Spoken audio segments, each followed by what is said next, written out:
Good evening all student. Good evening, good evening. आवाज येतो का सगळ्यांना बघा? आता काय करायचं, या दोघांमध्ये कॉमन अंक कोणता आहे बघायचं. 3 कॉमन दिसतंय तुम्हाला, म्हणजे दोन्हीत असणारा अंक कोणता आहे बघायचं. या ठिकाणी 3 दिसतंय, मग ते कॉमन मध्ये लिहून घ्यायचं. ही पहिली आकृती. मग या पहिल्या आकृती कॉमनच्या पुढे घड्याळाच्या दिशेने जायचं. मग या 3च्या पुढे काय आहे? 1 आहे, लिहायचं. 1च्या पुढे काय आहे? 5 आहे, लिहायचं. पुढे 3 तर लिहिलं आपण इथं. आता तसंच दुसऱ्या आकृतीचं करायचं. 3च्या पुढे घड्याळाच्या दिशेने जावा, 4 येईल. पुन्हा 4च्या पुढे 2 येईल. या विरुद्ध जोड्या असतात. 1 ला 4 झालं, या 5 ला 2 झालं, 3 ला राहिलेला अंक लावायचा. किती राहिला आता अंक?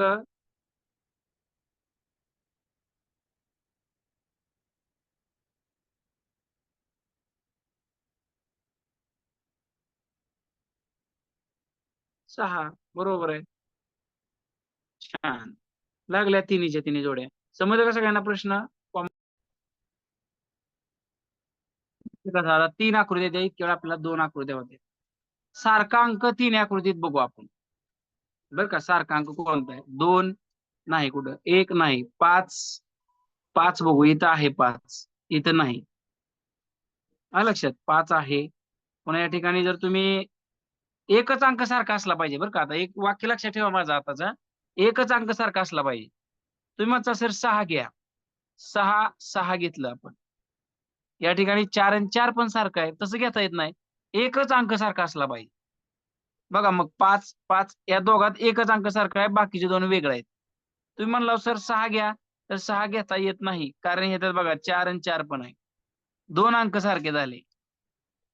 तुम्ही म्हणता सर 3 घ्या. 3 इकडे कुठं नाही पोरांनो. आलं लक्षात? तुम्ही म्हणता सर 4 घ्या. 4 घेतलं तर इथं 6 आहे. 5 घेतलं तर 5 फक्त म्हणजे एक अंक असा निवडायचा, की दोघांमध्ये इतर अंक वेगवेगळे असले पाहिजे. त्याच्या शेजारचे अंक वेगवेगळे असले पाहिजे. ओके?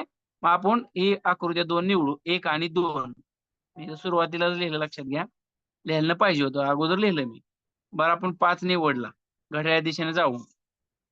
काय आलं? 2 आणि 1 आलं. घड्याळ्या दिशेने जाऊ. काय आलं? 4 आणि 6 आलं. लावा जोड्या. 2 ला 4, 1 ला 6 आणि 5 ला राहिलेला अंक 3. समजलं का सगळ्या विद्यार्थ्यांना? आता इथं अंकाऐवजी ठिपके दिलेत तुम्हाला. अक्षरं पण देतेली, मराठीतली अक्षरं देतेली, इंग्रजीतले अक्षरं देतेली. किंवा असं ठिपकं सुद्धा देतेली. ठिपके म्हणजे अंकच पोरांनो, बरं का. अंक लिहून घ्या काय कळत नसलं तर.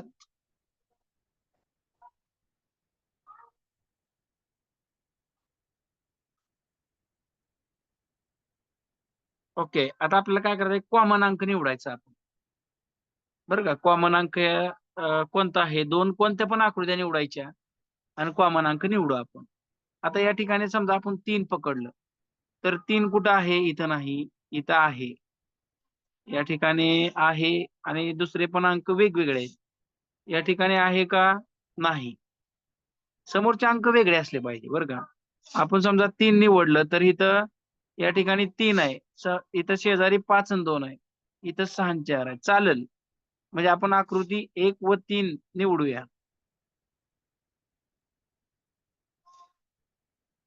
बघा आकृती आपण काय करूया? 1 व 3 निवडू. याच्यामध्ये कॉमन 3 आहे. घड्याळ्या दिशेने गेलं 5 आणि 2.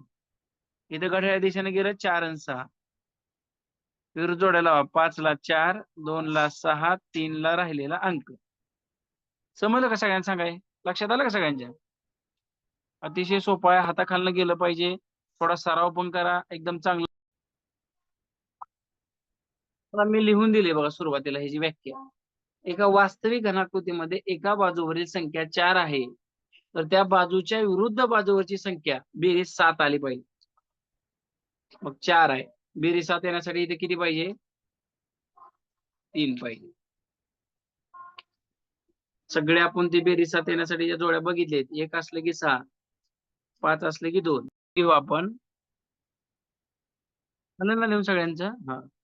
एका वास्तविक घनाकृतीमध्ये एका अंगाने पाहिल्यास दिसणाऱ्या बाजूवरील अंक, म्हणजे जे तुम्हाला 3D मध्ये आकृती दिसणार आहे, एका अंगाने म्हणजे त्याच्यामध्ये एका पृष्ठावर 1, एका पृष्ठावर 4 आणि एका पृष्ठावर 5 दिसणार आहे. तर दुसऱ्या न दिसणाऱ्या 3 पृष्ठावर काय येणार आहे? मग यांची बेरीज वास्तविक वर नावच आहे. 7 आली पाहिजे. 1 आणि 6 7, 4 आणि 3 7, 5 आणि 2 7 म्हणजे हे 3 अंक यायला पाहिजे अनुक्रमे. 6, 3 आणि 2. लक्षात आलं सगळ्यांच्या? खेळ खेळण्याच्या घनसंख्येच्या एका बाजूवरील बिंदूंची संख्या 5 तर विरुद्ध बाजूवर 2 बेरीज 7 आणायची आपल्याला. सगळ्यांनी छान पद्धतीने उत्तर पाठवलं. बेरीज 7 आणली लक्षात ठेवा. 6 3 5 6 च्या विरुद्ध 1 3 च्या विरुद्ध 4 5 च्या विरुद्ध 2. ओके सगळ्यांचं असं उत्तर आलेलं आहे. छान. चला पुढचं गणित घेऊ आपण.